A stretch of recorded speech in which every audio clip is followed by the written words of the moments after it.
Biz bugün kolma sima yapmaya vardı da.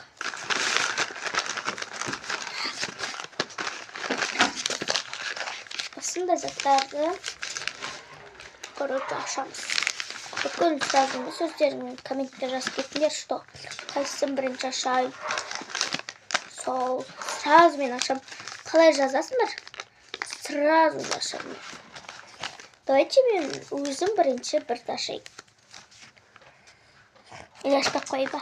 Комменттер жазып кетіңдер. Өздерін көзесті ашам. Пока-пока. Жоқ, ашайын бай. Маған ол үш ұнап тұр. Вот. Үш. Но ашпай қойын ем. Өздерін көресіңдер.